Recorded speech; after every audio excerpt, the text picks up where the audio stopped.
All right, coming of age. The episode where it's intensely focused on Wesley Crusher and his failures as a human being, sort of. It it's also one of those things where it's like, ah, you failed. That's unfortunate. Oh well, better luck next time. And that's as much emotional weight is actually given in the episode by Captain Picard. Wesley actually seems to get really, really busted up by it, but whatever. Anyway, so for TTRPG, there's two main aspects of this story, and they have very, very different roles in a TTRPG. So the Wesley Crusher side of the story, I would be very hesitant to even mess with an academy entrance exam at all. Why? Because it just makes more sense to play the game having characters who have already graduated Starfleet Academy. Making it worse is the fact that the entrance exam test, as presented here, is a elimination competition. It's like, oh, here are four candidates. We will accept whichever one gets the best score in this test. The thing is, though, that we don't have a reason to only choose one of them. That's the part that was so bizarre to me, is that the logic behind why only one out of the four contestants will graduate is non-existent. There is literally nothing in the episode as aired that explains why Starfleet is only allowing one of the four to become a Starfleet Academy cadet. Nothing other. I mean, there is the vague logic of, well, we're not going to just let anyone in. We have to only accept the best candidates. But they do that by pitting the contestants against each other in some weird trials that, okay, there's the idea of the trials not being fair, but that's a rather minor consideration. It's just, why is the Federation only choosing one at all? That doesn't make any sense. Anyway, I'm starting to repeat myself. Moving on. So, the three that he is up against. We have a Vulcan named Tishanik, who is described in the script as acting like she thinks that she's guaranteed to win, which I don't understand why that would be. She isn't actually particularly interesting as a Vulcan. To be quite honest, she's actually the one we know the least about, simply because the fact that she makes a few snarky remarks and mostly is just there to act as set dressing. Yeah, calling her set dressing is actually a good way of describing it, because you have a group of characters who are participating in the examination, and she's one of them, and kind of all she gets used for. Along the same lines, we have Aliana Mirren, who, again, is supposed to be someone who it would potentially be a valuable resource for the Federation, but we never find out exactly how she got recommended, why uh, they recommended her, and while she talks a mean fight about being competitive and stuff, um, why? Her competitive nature seems to be put into the episode as a reflection of the idea of there can be only one from this round of testing. Like, she knows she needs to beat the other contestants and is going full bore into doing that, which isn't necessarily a bad character motive. Just one of those things where in a lot of game, s- not really like settings, but different versions of playing a game with these. There's several different ways you could take that, and whichever one you think would be a better approach to handling the like super competitive characters. And the last one we have is Mordok. Mordok is the guy who passes, and Mordok, yeah, the fact that there's an action figure version of Mordok is a bit odd, but I think the reason for that is that these action figures represented Star Trek as it was in a specific time period, and well, Mordok is actually a very interesting character. As a side note, Mordok's backstory, when you pay close attention to it, you have to scratch your head at what the heck they're talking about because Mordok was in some sort of craft when it was like damaged or exploded and didn't die, and that's part of the reason why he's um taking the academy exam, which he actually passes. So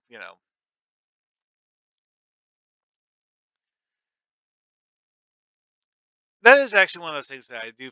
That's also interesting to me is that the idea of doing this mammoth long like multiple day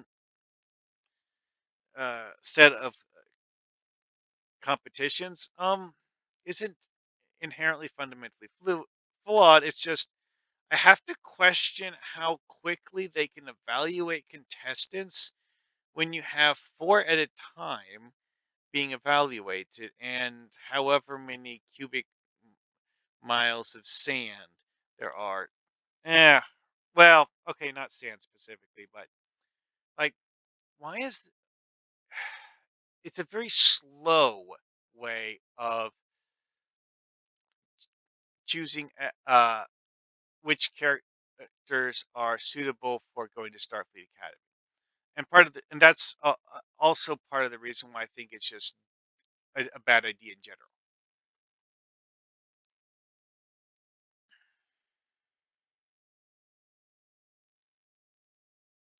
Um, yeah, and that's most of it here is that um we have a few characters in here that are interesting, and there's two plots in here that are interesting.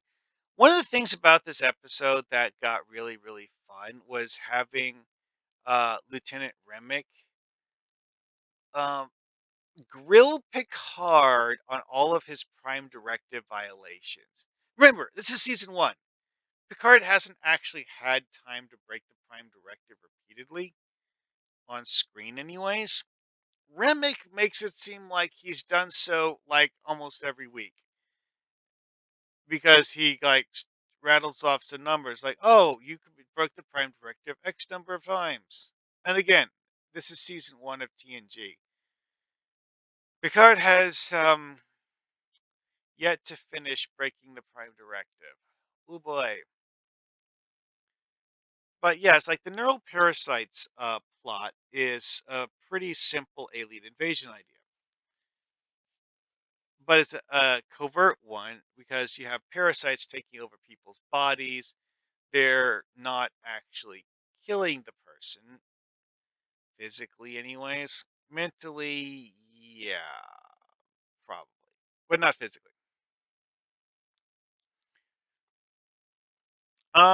Other than that, though, it's like there's not really a huge amount of depth to this episode. There's several neat plot twists, like the whole thing with Rondon being a Zaldan and Zaldans hate courtesy. So, the fact that Wesley apologized to him at random was actually something that was there to Um, Test whether or not Wesley Crusher remembered what Zaldans are and understood Zaldan culture. Why though that particular culture?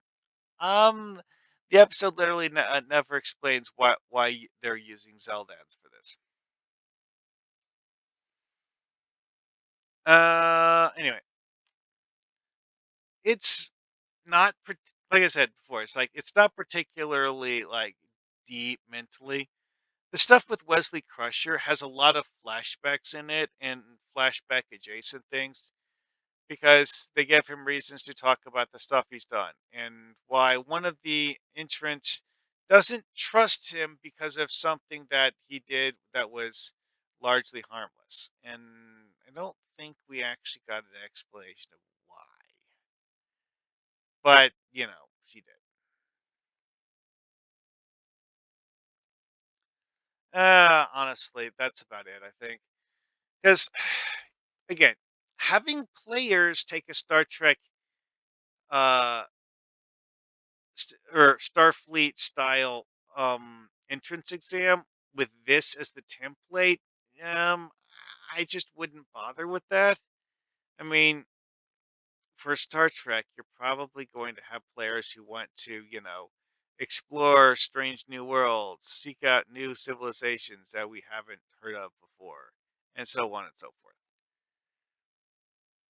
That doesn't really jive with the logic of starting as a recruit character. Unless, of course, you're going to sidestep the whole um, powering a watch with a rusty battery idea. I got distracted on that one. Okay, anyway,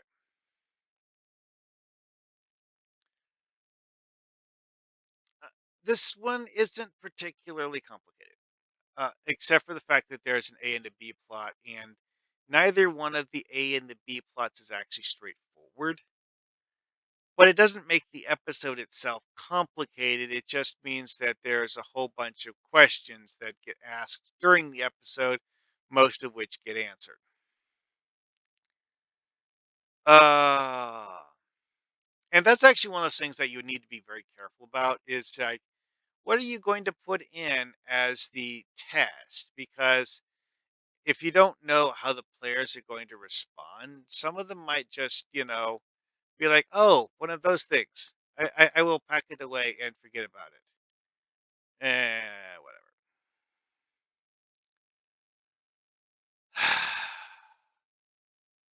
Anyway, um, the thing with Admiral Quinn and um Remick, that is just pretty straightforward, like quest granting thing.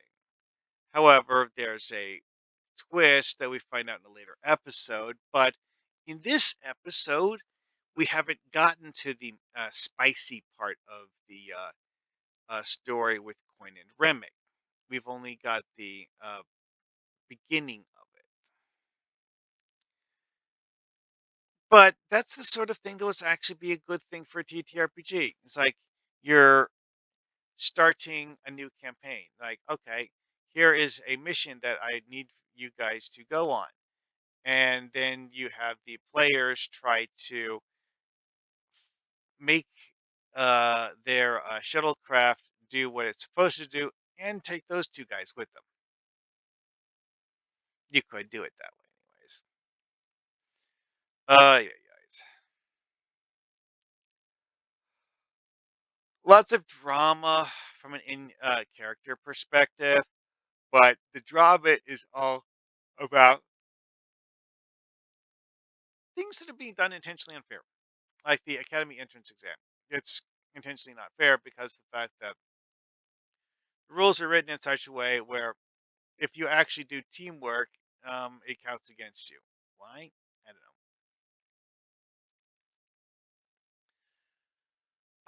know. But that's about it. Most of the episode is actually just Crusher finding out that he's actually not ready to become a Starfleet officer yet. And that is actually the part of this that surprised me most watching it, because there's several things where it's like, well, I mean, we don't need to worry about that later, so we won't. But this actually has some where you really have reason to question why. Whatever. Anyways, that's about that.